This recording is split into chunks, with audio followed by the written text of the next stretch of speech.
Salamu alaikum. Seja bem-vindo ao canal No Coração do Oriente. Se você ainda não está inscrito no canal, se inscreva, fique por dentro dos vídeos que vão sendo lançados semanalmente. Se você puder curtir esse vídeo, você vai nos ajudar. Essa expressão é a expressão mais comum do mundo muçulmano. A expressão que a gente mais escuta no Oriente Médio e, na verdade, em todos os países muçulmanos, que estão muito além do Oriente Médio. Salamu alaikum significa a paz esteja convosco, a paz esteja com vocês.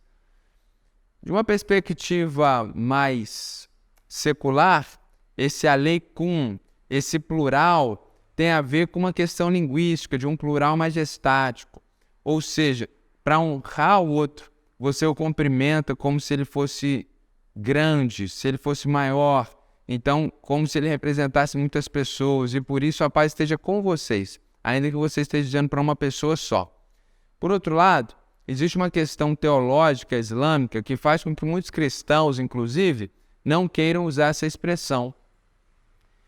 Porque dentro da teologia islâmica existe a crença de que cada pessoa possui um anjo à sua esquerda e outro no seu ombro direito. No ombro esquerdo e no ombro direito. O anjo do ombro direito, ele está anotando todas as boas ações que você fez na sua vida. O anjo do lado esquerdo está anotando todas as ações erradas e aquilo que você fez que desagradou a Deus. E no final, no dia do juízo, Deus, na perspectiva islâmica, irá julgar você, não por graça, por sacrifício redentivo, como no cristianismo, mas ele vai julgar você numa balança exata, perfeita, esse sistema de compensação do que você fez de bom ou o que você fez de mal. Inclusive esse imaginário que a gente tem no catolicismo romano, medieval, que está até nos desenhos animados aqui na nossa cultura ocidental, de que tem um anjinho e um pequeno demônio falando aos nossos ouvidos, remete a essa ideia islâmica, inclusive. Mas é importante a gente entender que quando o muçulmano usa essa expressão, ele não está de maneira nenhuma tendo a convicção que existe um anjo e à esquerda, à direita, ele não está lembrando disso. Isso é algo muito natural dentro da cultura, de forma que alguns têm dificuldade quando um cristão usa essa expressão, mas eu particularmente nunca tive dificuldade, não vejo dificuldade, porque é aquela expressão que ainda que tenha uma origem religiosa, ela já faz parte da cultura e quando as pessoas usam essa expressão, elas não estão fazendo nenhuma menção a um fato teológico, a um fato religioso.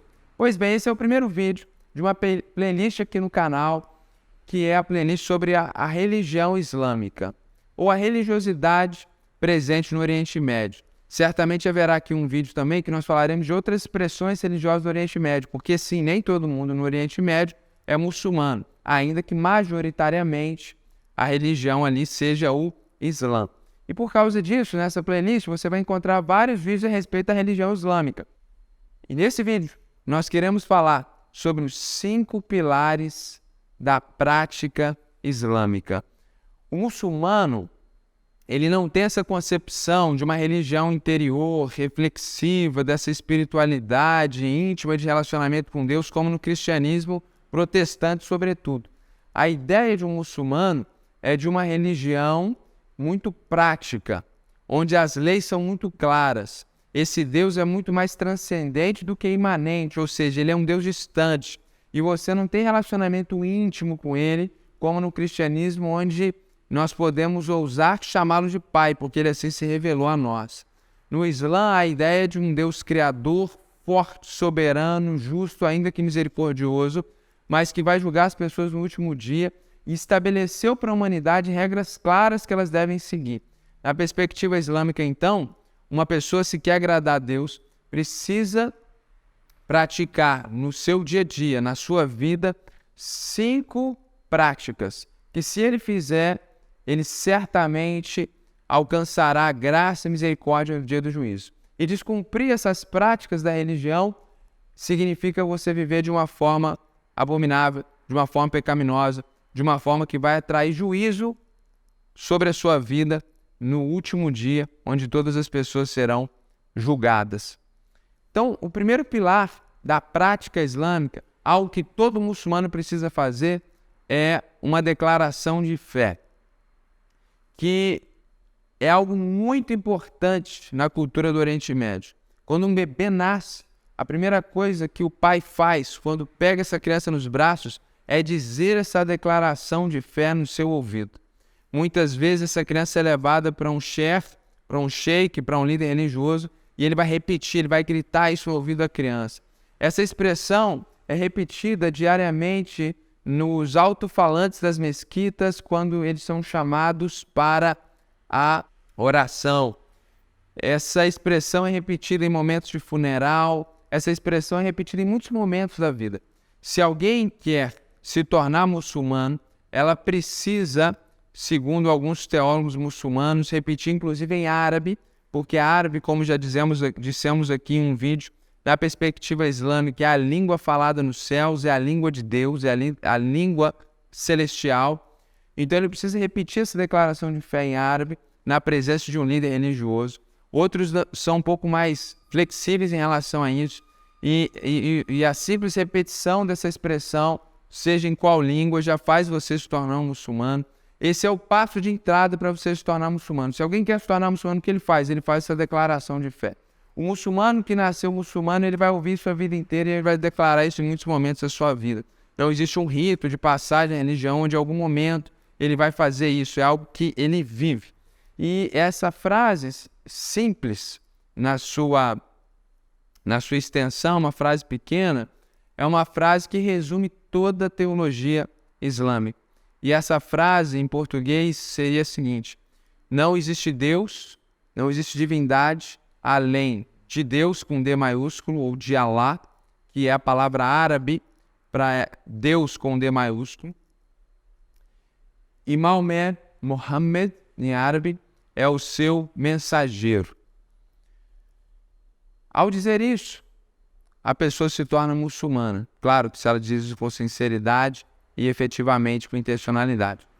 Essa frase expressa essa crença na unicidade de Deus, de um monoteísmo não trinitariano como no cristianismo, onde cremos que só existe um Deus, mas que subsiste em 3 pessoas eternamente. Mas essa crença no monoteísmo unitariano ou unitário, como também no judaísmo, essa ideia de um monoteísmo onde existe um ser com uma essência, uma única pessoa, e expressa também essa perspectiva de que Maomé é o grande e último mensageiro de Deus para a humanidade. Eu me lembro uma vez que, conversando com alguns jovens, eles falaram comigo, repete isso aqui comigo em árabe. E aí eles falaram essa expressão em árabe, palavra por palavra, e começaram a pedir para eu repetir. E aquela brincadeirinha, de alguma forma, era para me colocar numa situação difícil. Porque no final eles queriam dizer, olha, agora você se tornou muçulmano. Como eu já conhecia a expressão em árabe, eu disse para eles em árabe, eu não posso repetir isso, porque não seria sincero, porque eu sou um seguidor de Jesus. E aquilo gerou uma boa conversa espiritual. Mas é muito interessante como essa expressão é muito forte, muito poderosa e é muito cheia de significado. Esse é o primeiro pilar da prática da religião islâmica. Se alguém quer ser muçulmano, ele precisa fazer essa declaração de fé. O segundo pilar é a oração, a reza, a oração ritualística. É aquilo que a gente já ouviu em algum lugar sobre que o muçulmano ora 5 vezes ao dia. A ideia não é muito de uma oração, de algo que é espontâneo. Eles têm uma outra palavra em árabe para falar desse tipo de oração espontânea que você vai fazer a Deus quando você desejar. Essa oração, essa reza 5 vezes ao dia, é uma oração ritualística. Você diz palavras que foram decoradas. Muçulmanos de vários lugares do mundo vão fazer isso muitas vezes em árabe, mesmo sem entender o que está sendo dito.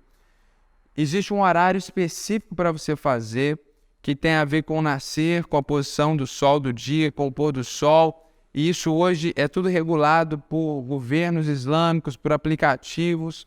E em países muçulmanos, no alto-falante da mesquita, o indivíduo vai ser chamado à oração alguns minutos antes. Existe mesquita em cada bairro, em cada quarteirão, na verdade, para que as pessoas possam caminhar. O ideal é que essas orações ocorram na mesquita. Essas rezas são repetidas são repetidas em grupo, todo mundo junto ao mesmo tempo de forma corpórea. Ou seja, o muçulmano não vai fazer essa reza sentado. Existe uma forma, você fica em pé, você levanta a mão, você se ajoelha, você coloca a testa no chão. Essa oração, essa reza, é ligeiramente diferente se você é sunita, se você é xiita, mas em geral é tudo muito próximo. E é uma oração ritualística, é muito interessante.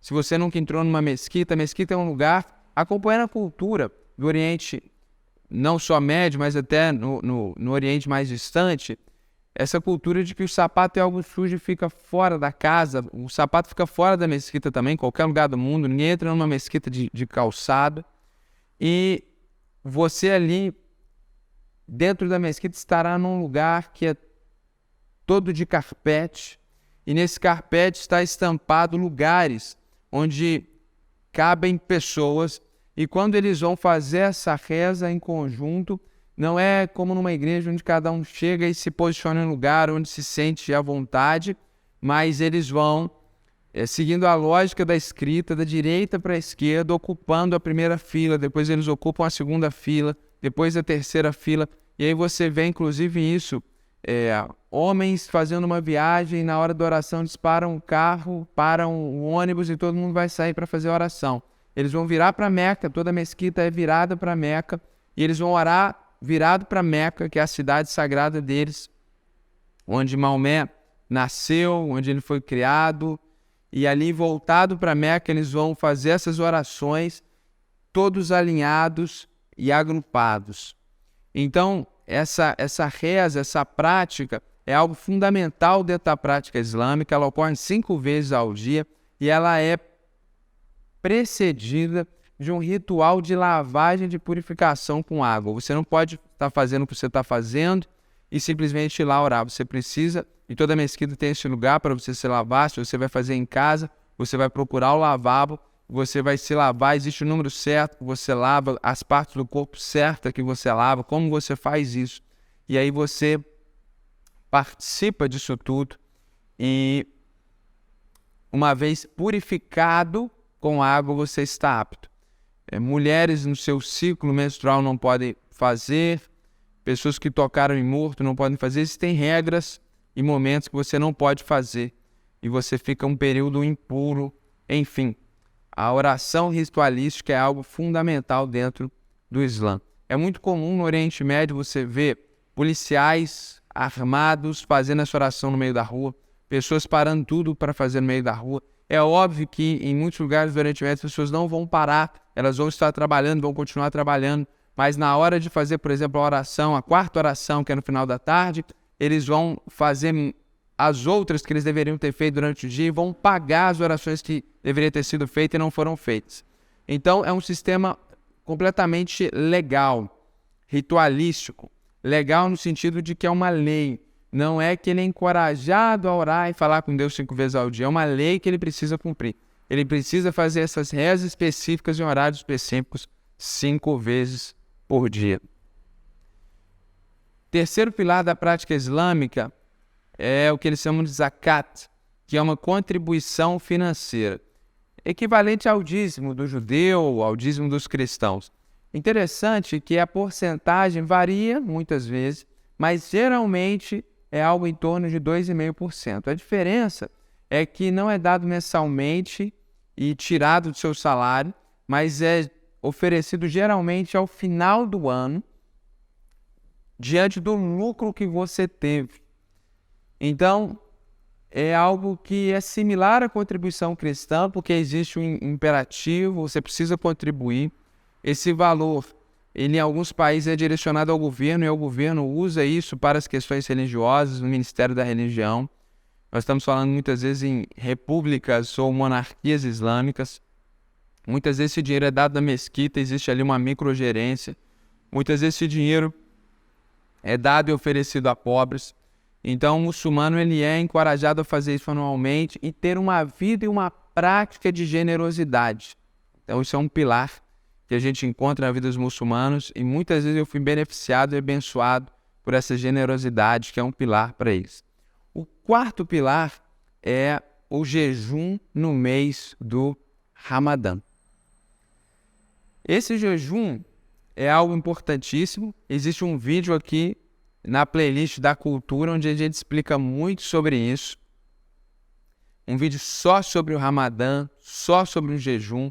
Mas a ideia é de que o muçulmano não coma nem beba absolutamente nada. Os mais radicais não deixam passar nada na garganta, nem a saliva, durante todo o dia, do nascer até o pôr do sol. Ele está jejuando junto com toda a comunidade muçulmana, crianças, enfermos, idosos muito debilitados, pessoas que têm problemas de saúde, mulheres, gestantes, lactantes, são desobrigadas, ainda que seja recomendado, em alguns casos exigido, que ela pague esses dias de jejum em outro momento.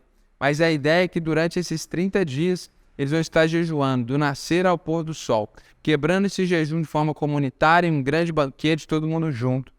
E buscando nesse mês refletir sobre suas ações, procurando ser pessoas melhores. Não é um jejum voluntário, é um jejum obrigatório, que todo muçulmano precisa fazer. E o último pilar da prática islâmica é a ordem de que todo muçulmano vá, pelo menos uma vez na sua vida, até a cidade santa, que é Meca, na perspectiva deles, uma cidade que está no centro da Arábia Saudita. Muçulmanos devem ir pelo menos uma vez a Meca. Isso é chamado de peregrinação a Meca. Ele não vai só visitar, não basta você ir a qualquer dia a Meca. Isso tem um valor na religião, mas não satisfaz essa lei do quinto pilar. Você precisa ir num período específico. É logo depois do Ramadã, existe uma data certa. E lá você também não vai só visitar a Meca. Existe um ritual de alguns dias, onde você cumpre uma série de rituais. Isso é o máximo e o clímax da religiosidade islâmica. Uma pessoa que passa por essa experiência é reconhecida na comunidade. E as pessoas, inclusive, deixam de chamá-la pelo nome. Passam a chamá-la de Hajj. Hajj é justamente a palavra que a gente traduz como peregrinação. Esse é o quinto pilar. O quinto pilar é Hajj, ou seja, é fazer a peregrinação. E as pessoas começam agora a chamar essa pessoa que foi até Meca por essa palavra. E isso mostra como é importante para eles. Eles acreditam, na verdade, que quem faz essa peregrinação possui todos os seus pecados perdoados. A sua ficha é resetada. Todas as anotações do anjinho que estava à esquerda são apagadas. Você fica só com suas boas obras na sua conta espiritual. É algo caro, obviamente. E aqui existe uma compreensão dentro da teologia islâmica. Se você é pobre, se você não tem saúde, Deus não vai exigir isso de você. Existe essa compreensão dentro da perspectiva islâmica, mas é algo esperado e exigido para as pessoas que podem. A pessoa deve poupar e fazer isso pelo menos uma vez na vida. Inclusive, isso gerava muitos tumultos e dificuldades no passado, porque vinham peregrinos no mundo inteiro para esse período. Agora o governo da Arábia Saudita controla isso, manda para as embaixadas ao redor do mundo o número certo de vistos, para que haja um controle da multidão naqueles dias, para se evitar acidentes, como muitas vezes a gente viu, presenciou e até hoje a gente presencia muitas vezes nesse período da peregrinação. Mas hoje é algo muito mais controlado para se evitar grandes aglomerações e grandes acidentes. E você imagina a dificuldade, um número específico de vistos para um momento específico, o muçulmano aqui no Brasil indo até a embaixada e tentando encontrar essa oportunidade. Realmente é uma grande disputa e algo muito importante para esses muçulmanos. Ou seja, ser muçulmano é fazer a declaração de fé, que é algo muito natural a eles, rezar 5 vezes por dia, dar a contribuição no momento específico, na porcentagem exigida, fazer o jejum no mês do Ramadã e, se possível, ir a Meca uma vez na vida. Se você fez isso, você é muçulmano. Se você fez isso a vida inteira e levou isso a sério, provavelmente você vai para o céu. O sistema soterológico, o sistema de salvação, ele é baseado nesse sistema legalista, nesse sistema de lei, que você fez, que você deixou de fazer. E as boas ações no Islã não estão muito ligadas a você fazer o bem de uma forma interior ao seu próximo, como no cristianismo.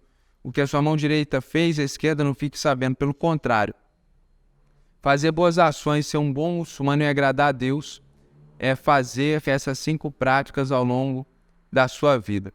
Essa é a perspectiva islâmica. E aqui ainda que haja pontos de contato com o cristianismo, porque nós temos uma declaração de fé em Cristo Jesus, porque nós jejuamos, porque nós oramos, porque nós contribuímos financeiramente e porque temos uma peregrinação na terra, uma pátria celestial. Na prática, isso é muito diferente de tudo que um cristão pensa, porque o nosso jejum é voluntário e não é coletivo, obrigatório, mas é interior e não deve atrair os olhos das pessoas. As orações também não são ritualísticas, mas Jesus incentiva uma oração espontânea. A contribuição não é obrigatória, mas é fruto de generosidade, liberalidade e amor. A confissão de fé é diferente. Nós queremos um Deus triuno no senhorio de Cristo. E nós peregrinamos para uma terra celestial, prometida. Novos céus e nova terra, o que nos aguarda. Nós não temos um lugar sagrado, como os judeus tinham Jerusalém, como os muçulmanos possuem Meca. Então aqui há pontos de contatos, mas há muitas diferenças. Ser muçulmano é praticar essas leis. E deixar de fazer isso é ser um mau muçulmano ou até estar negando a fé islâmica. Isso é muito importante para a gente compreender, para que ao contato com o muçulmano, a uma ida ao Oriente Médio, você tome muito cuidado no mês do Ramadã. Comer no Ramadã em público, você vai ser preso. É muito importante que na hora da oração, da reza, você respeite essas pessoas, porque isso é extremamente sagrado para eles. É muito importante que você não repita a declaração de fé, que vai colocar você numa posição desconfortável, se você não quer ser muçulmano. É muito importante que a gente entenda sobre essa contribuição, sobre essa generosidade.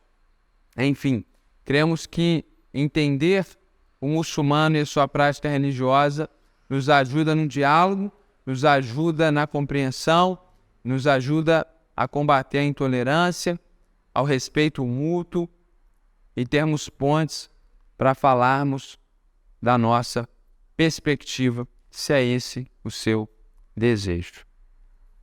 Salamu alaikum.